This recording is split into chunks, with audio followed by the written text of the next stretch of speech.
Alors, ça t'a plu? C'était un petit peu perturbant, j'ai envie de te dire. Hein. Ouais, en même temps, c'est vrai que c'était ta première fois avec toi-même. Oui, enfin bon, première fois avec moi-même, pas tant que ça hein, finalement. Hein.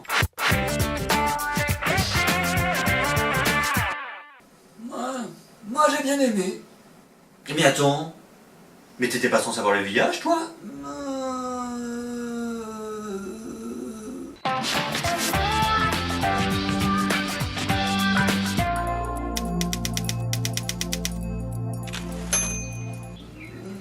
Mais... enculé! Ah non, ça, c'était toi.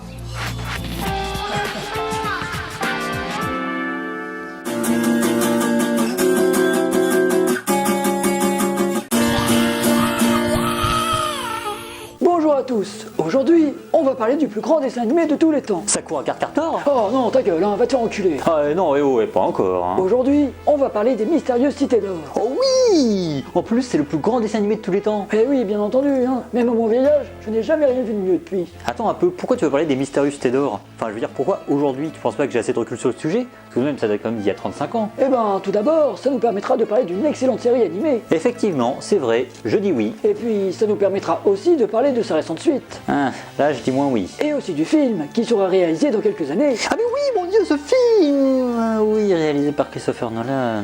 T'inquiète pas, tu seras quand même tout excité quand tu iras le voir. Même maintenant que tu m'as dit que c'était un film de Christopher Nolan comme un autre? Ne t'en fais pas, à ma mort, tu oublieras tout. Mais j'oublierai tout quoi? Enfin, je veux dire, tout depuis ton arrivée, juste ton existence, ou tout? Je sais pas, moi, j'ai pas demandé, t'as qu'à aller chercher sur le net, pourquoi serait moi tout faire? Mince à la fin. Eh ben, pour un double futur, tu sais pas grand chose, hein. Oui, pour un double passé, hein, c'est pareil, voilà. C'était ça ta répartie? Les Mystérieuses Cités d'Or est une série d'animation franco-japonaise en 39 épisodes, diffusée à partir de 1982 au Japon et à partir de septembre 1983 en France, et qui est très librement inspirée du roman La Route de l'Or, écrit par Scott Odell en 1966. Tout à fait. Tu l'as même pas lu? Non, c'est vrai. J'ai tellement honte. Et toi, depuis le temps, tu l'as lu? Non, j'ai honte. Mais t'es qu'une merde, tu me dégoûtes. Allez, je continue à ta place pour la peine. La série s'inspire aussi et surtout de la légende des 7 cités d'or qui prend ses origines au 8e siècle en Europe. À cette époque, les Sarrasins envahissent la péninsule ibérique et par conséquent le Portugal. L'archevêque de Porto ainsi que 6 évêques et leurs familles ont fui vers l'ouest à travers l'océan. On y raconte alors qu'ils auraient découvert de nouveaux territoires et qu'ils auraient chacun bâti une ville qui avec le temps serait devenue prospère et qu'on aurait alors appelée Cité d'Or. Les 7 cités d'or donc. Évidemment, dès l'Antiquité et même dans la Bible, certains lieux mythiques peuplent les légendes de par leur abondance en matériaux rares ou technologies avancées. Situées à l'ouest, certaines de ces contrées sont très célèbres, comme l'Atlantide, dont on n'a aucune preuve de l'existence, ou l'île d'Antilia, qui existe et qui deviendra bien évidemment l'archipel des Antilles, et qui ne cache aucune cité remplie d'or.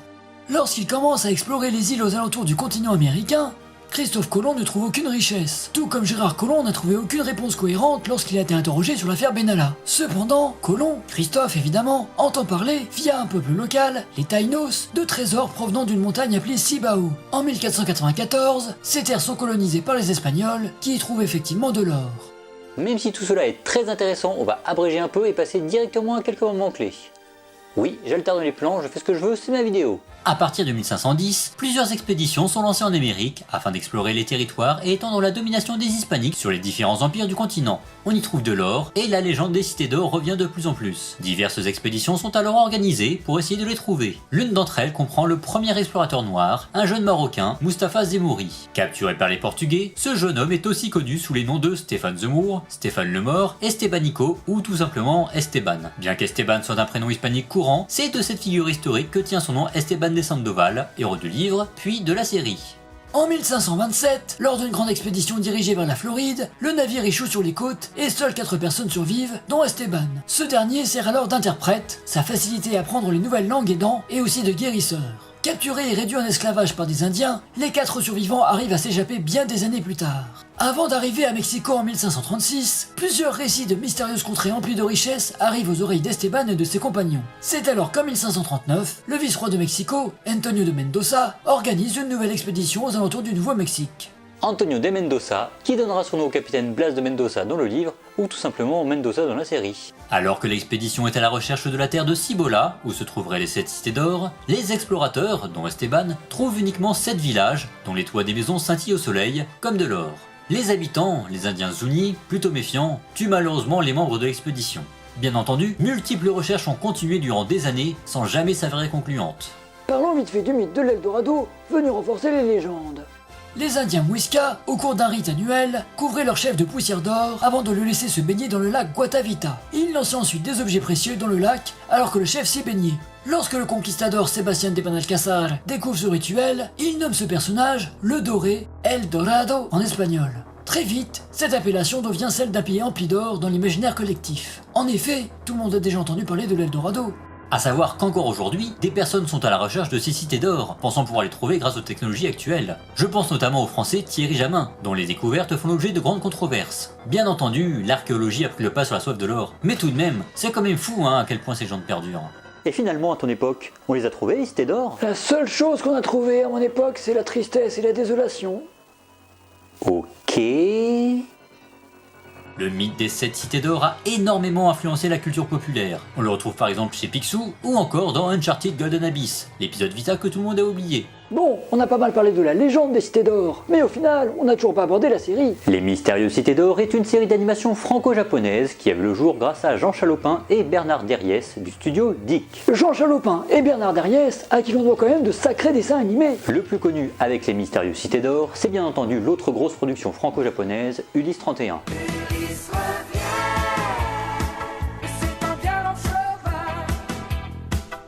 Ulysse revient,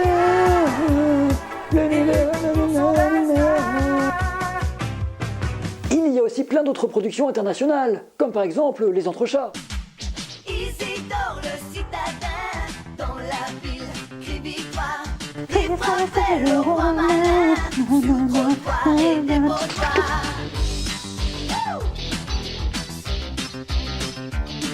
Ou encore Jace et les Conquérants de la Lumière.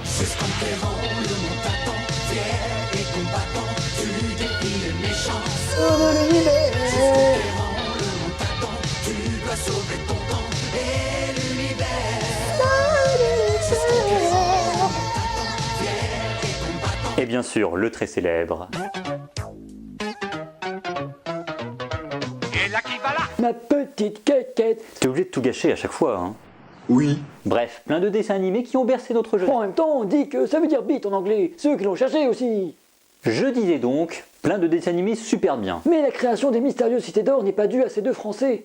Remontons un peu dans le temps. En 1978, Mitsuru Kaneko, président de la société de production MK, achète le livre La Route de l'Or de Scott Odell dans une librairie japonaise. Après avoir lu le roman, il décide d'en proposer une version animée à la chaîne de télévision NHK. À l'époque, Kaneko développe la série animée Marco Polo pour la chaîne, qui a pour particularité d'intégrer des éléments de documentaire. NHK demande à Kaneko de contacter l'auteur du roman, et s'il donne son accord, alors la création de la série pourra être étudiée plus en profondeur. Kaneko rencontre Odell, qui accepte que l'on adapte librement son œuvre. Alors là, il y a énormément de noms et de détails que je vais vous épargner, d'une pour ne pas vous perdre, et aussi parce que sinon la vidéo durerait plusieurs heures, mais si cela vous intéresse et que vous voulez connaître bien plus de détails, je vous invite à lire ce livre, qui m'a énormément aidé pour faire cette vidéo. Ah ouais, donc là t'en as même plus rien à foutre, hein, tu cherches même plus à faire la vidéo. Eh bien vas-y dans ce cas-là, je t'en prie, explique-nous tous les détails. Donc, tu disais... Le développement de la série est semé d'embûches, malgré toute la bonne volonté de Kaneko et ses équipes. La première ébauche de l'histoire est assez sombre, proche du roman d'origine donc, tout en s'en éloignant. Esteban aurait dû être japonais par exemple. L'équipe décide aussi d'y ajouter un troisième enfant et de manière surprenante d'amener un peu de science-fiction, succès de Star Wars oblige. Alors bon, à ce stade-là, on est encore très loin de la version finale. Cependant, la production du documentaire de fin d'épisode est déjà lancée. C'est lors du MIP TV de 1981, le plus grand marché international des contenus TV et digitaux, que Jean Chalopin, fondateur de la société Dick, rencontre un représentant de la chaîne NHK. À cette époque, Chalopin et Derriès aimeraient développer une nouvelle série d'animation. Cependant, malgré le grand nombre d'effectifs de la société, cela coûte cher et prend énormément de temps. Et par conséquent, une coproduction avec le Japon serait la bienvenue.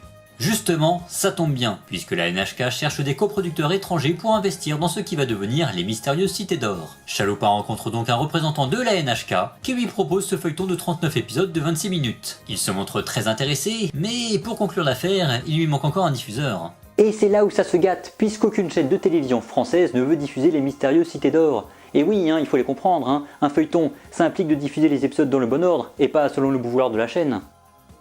Heureusement, les télévisions luxembourgeoises et belges acceptent la diffusion de la série. La série est sauvée. Maintenant on va s'attarder sur le développement du dessin animé, mais sans non plus trop rentrer dans les détails. Parce que ça va être très intéressant, ce serait très long à développer. Et on est sur le net, une vidéo trop longue et sans humour, les gens ils vont pas la regarder. Hey, quoi? Feur. Voilà, j'ai mis une touche d'humour, on peut reprendre. C'est avec le travail de Chalopin et Derriès que la série prend la tournure que l'on connaît actuellement. C'est en collaboration avec les équipes japonaises qu'ils vont introduire plus de science-fiction et s'éloigner plus de l'œuvre originale. Chalopin gère principalement la partie scénario en France et Derriès, au Japon, s'occupe des storyboards et de la réalisation. Les équipes japonaises travaillent aussi sur ces points, mais s'occupent surtout de la partie animation. Cependant, il va y avoir des différends avec l'équipe française et l'équipe japonaise, ce qui va très vite aboutir à faire deux versions de la série. Une version française, qui deviendra la version internationale, et une version japonaise. Entre ces deux versions, il y a des différences dans l'écriture et les dialogues, mais aussi dans les plans choisis. Ça se voit dès le générique et dès les premiers plans du premier épisode. Les musiques aussi ne sont pas les mêmes, et ça c'est quand même bien dommage.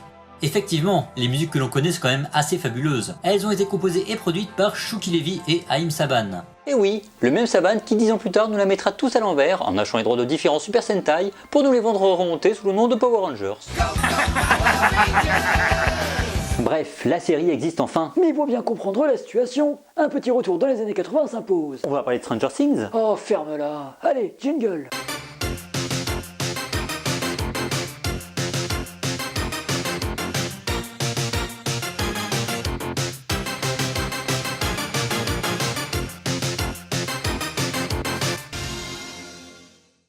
C'est le mercredi 28 septembre 1983 que les Mystérieuses Cités d'Or sont diffusées pour la première fois en France sur Antenne 2. Au Japon, la diffusion a eu lieu entre juin 1982 et juin 1983. Et ça a été un beau succès sans pourtant obtenir des scores d'audience incroyables. Cela est sûrement dû à la diffusion sur NHK, qui est une chaîne prestigieuse, mais pas forcément réputée pour attirer les spectateurs, malgré quelques animés de grande qualité. En revanche, en France, le succès est immédiat. Antenne 2 reçoit des centaines et des centaines de courriers enthousiastes. La série est multidiffusée sur de nombreuses chaînes et connaîtra à chaque fois de grandes audiences. Même en 2003, lorsque la série est diffusée sur France 5 dans Midi les Zouzous, vers 12h50, horaire pas forcément très favorable, elle atteint des scores assez impressionnants, dépassant parfois le million de téléspectateurs. Bon, je pense maintenant qu'il est temps de parler du contenu. La série suit les aventures d'Esteban, Zia, Tao, les cités d'or. Esteban, Zia, Tao, les cités d'or. Mais quel générique, bon sang! Bref, vous l'aurez compris, la série parle de la conquête des Amériques par les Espagnols, avides d'or et de pouvoir. On y suit pourtant les aventures du jeune Esteban, un enfant sauvé d'un naufrage par le marin Mendoza et qui est considéré comme le fils du soleil.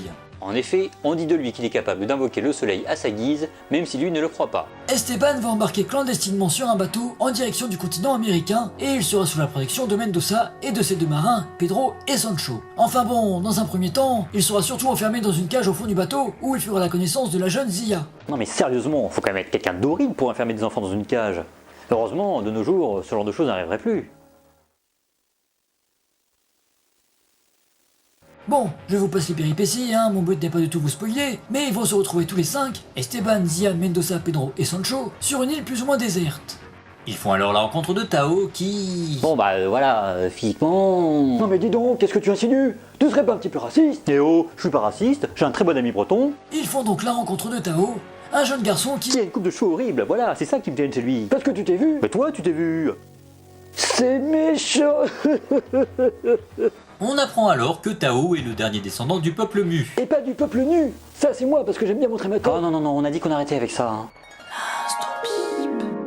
Bref, ces 6 personnages, qui sont les héros de cette aventure, font partie des gros atouts de cette série. Il y a bien entendu Esteban, le fils du soleil, qui a tendance plus à agir qu'à réfléchir. Il se laisse le plus souvent guider par son instinct plus que par son esprit. Il a aussi confiance en Mendoza, qui l'a sauvé d'un naufrage alors qu'il n'était qu'un bébé. Il est clairement l'élément central de la série. D'ailleurs, dans d'autres pays, notamment le Japon, le titre de la série porte son nom.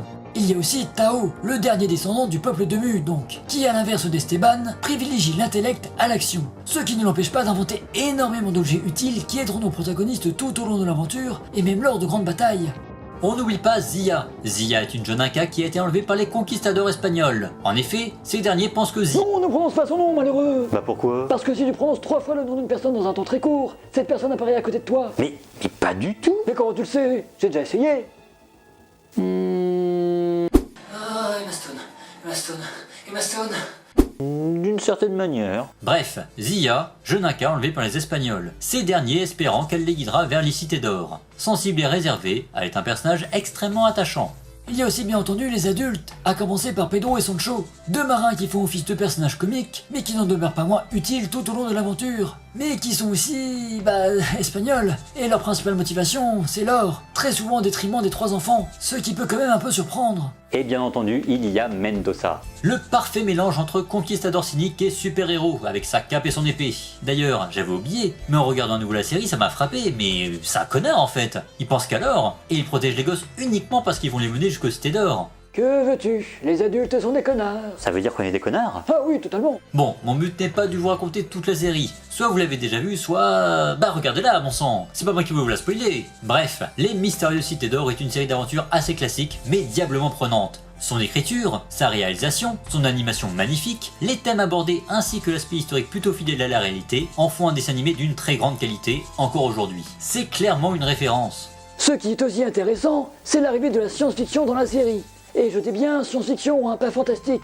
Gardez bien ça en tête, on y reviendra plus tard. En gros, tout ce que les personnages trouvent est expliqué d'un point de vue purement scientifique, pas des technologies avancées venant d'une autre civilisation. On pense notamment au Grand Condor, capable de voler grâce à l'énergie solaire. Rien n'est magique, on parle réellement de technologie. Alors bien entendu, c'est de la fiction, mais d'une certaine manière, tout est explicable.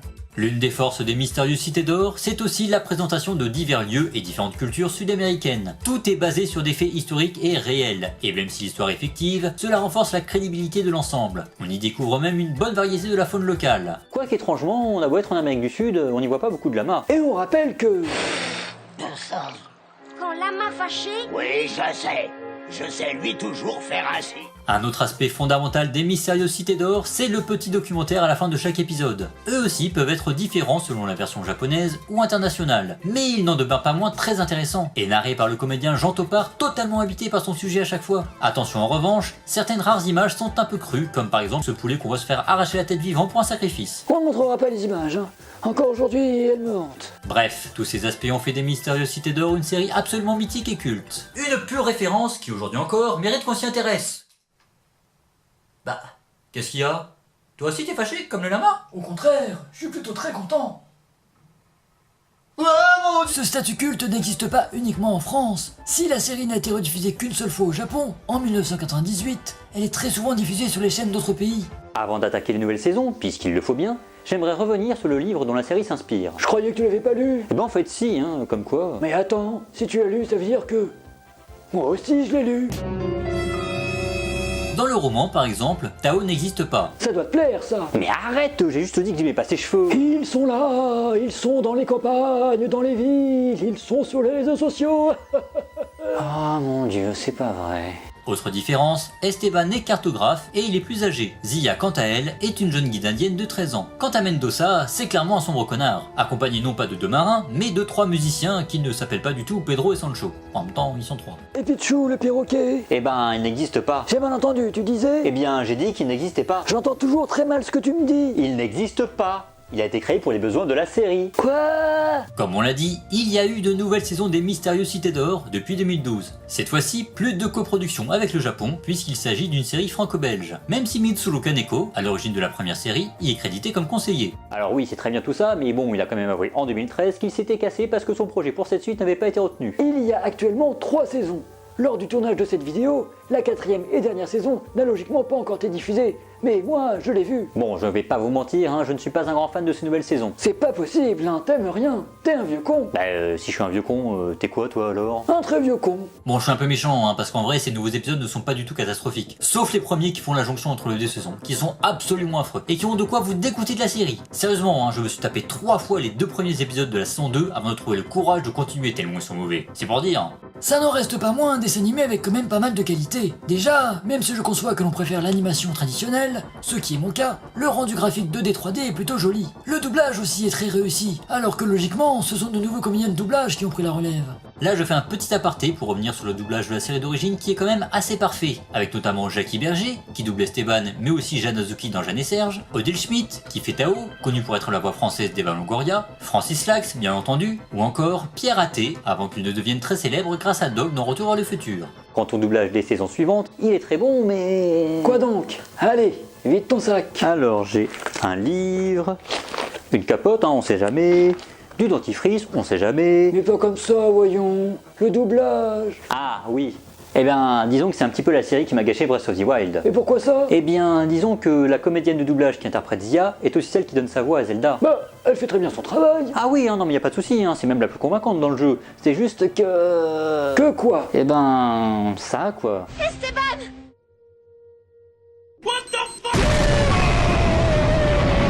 Bon, hormis ce détail totalement personnel, beaucoup d'autres points m'ont malgré tout dérangé dans ces nouvelles saisons. Déjà, l'ambiance est assez édulcorée. On est clairement passé d'une cible 8-13 ans à une tranche d'âge 4-8 ans, ce qui inclut aussi un changement de comportement, voire même de personnalité chez certains personnages. Mendoza par exemple devient simplement une figure paternelle protectrice sans réelle ambiguïté. Enfin, vite fait quoi, mais sans plus. Quant à Pedro et Sancho, ils deviennent de simples bouffons là pour faire les guignols, et qui ne s'avèrent finalement jamais utiles à part de très rares fois par inadvertance. Et c'est quand même bien dommage. On peut aussi rajouter pour la deuxième saison, qui se déroule principalement en Chine et qui s'adresse aux enfants, qu'on se retrouve face à des passages kung fu plutôt clichés et assez ridicules. Sans oublier que l'un des points les plus marquants des Mystérieuses Cités d'Or est totalement gâché par cette suite qui décide que non, en fait, YOLO, tout ça s'est pas passé comme on l'a cru, voilà. Quant aux musiques, composées par Noam Caniel, elles font boulot, mais sans plus. Le saviez-tu? Noam Caniel, compositeur des musiques de ces nouvelles saisons, est aussi le chanteur du deuxième générique français de Goldorak. Mais il est aussi, et surtout, le chanteur de la version anglaise du premier générique des Mystérieuses Cités d'Or. Ah, et vous vous rappelez de la partie science-fiction qui était toujours expliquée d'un point de vue technologique dans la première saison? Eh bien là, c'est totalement la fête du slip. On explique vaguement des trucs pour nous faire croire que c'est plausible, et parfois on tombe dans le n'importe quoi total, comme cette statue de dragon d'une vingtaine de centimètres, qui soudainement devient gigantesque et vole, avant de revenir une simple petite statue. Non mais sérieusement quoi. Non mais à ce stade-là, c'est plus de la science-fiction, c'est de la magie, ou de l'incompétence scénaristique. Bon, en gros, vous l'aurez compris, hein, vous pouvez très bien regarder la suite des Mystérieuses Cités d'Or, mais il ne faut pas vous attendre à une qualité aussi exceptionnelle que la série d'origine. Principalement dans l'écriture, et aussi un peu dans la réalisation, parfois assez fadasse et sans réelle prise de risque. Bon bah voilà, hein, je crois qu'on a fait le tour. Tu oublies le film. Ah mais oui, ce film réalisé par Christopher Nolan, c'est vrai, cette émission est un véritable ascenseur émotionnel. Hein. Enfin bon, tu m'as dit que sans être dingue, c'est pas une bouse non plus. Bon, je vais pas trop revenir là-dessus, hein, j'en ai déjà parlé assez dans l'épisode précédent. Mais il y a quand même un truc que je ne pardonne pas à Christopher Nolan pour cette adaptation. Un truc vraiment impardonnable. Un truc tellement atroce que j'ai vraiment cru que j'allais en crever. À ce point-là? Tellement horrible. Il y a même des fans qui sont morts dans la salle. Oh mon dieu! Mais qu'est-ce que t'as fait? J'ai fait ce que je vais devoir faire. Je m'en souviens comme si c'était demain. Tu peux y aller, saloperie de Nolan. Continue. Combien de fois tu vas t'y prendre pour tâter de nous tuer? T'as tué tout le monde ici. Mais je vais te dire, c'est moi qui vais les tuer. Parce que j'ai trouvé ton cœur. J'ai trouvé ton cœur. Et je vais le faire exploser. Wow, c'est vachement intense. En même temps, si tu me dis que... Attends, mais comment on a pu voir des images qui n'existent pas encore? Bon, cette fois, je crois qu'on a bien fait le tour. Et non, on ne va pas s'attarder sur le jeu vidéo assez peu mémorable basé sur la saison 2, je pense qu'on est bon. Ce qu'il faut retenir, c'est que Les Mystérieuses Cités d'Or est une série exceptionnelle, absolument magnifique visuellement, qui n'a pas vieilli et qui mérite toujours autant qu'on la regarde. Peu importe votre âge, il s'agit d'un dessin animé de référence. Mais au-delà de son statut culte, c'est avant tout sa qualité qui en font une série à voir et à revoir. Et bah voilà, hein, je crois bien que cette fois-ci, on est bon. Eh bien dans ce cas-là, il ne me reste plus qu'à... Alors que l'émission touche à sa fin, un homme mystérieux vêtu d'un masque de cheval apparaît. Il apprend à la mèche l'existence de mondes parallèles. Mais qui est donc ce mystérieux homme cheval? La mèche va-t-il suivre ses conseils? Ne manquez pas le prochain épisode de Flash Forward vers le passé.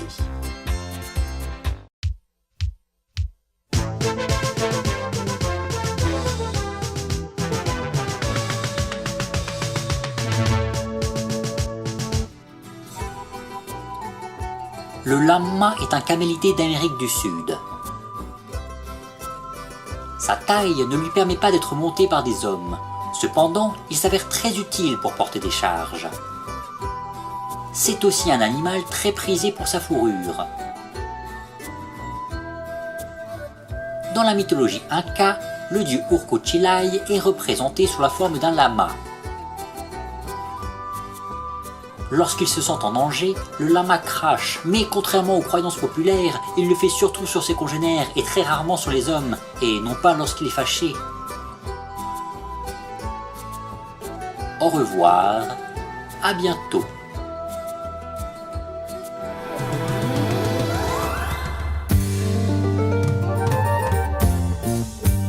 Enfant du soleil, tu parcours la terre, le ciel, cherche ton chemin, c'est ta vie, c'est ton destin. François Morel, François Morel, François Morel. Non.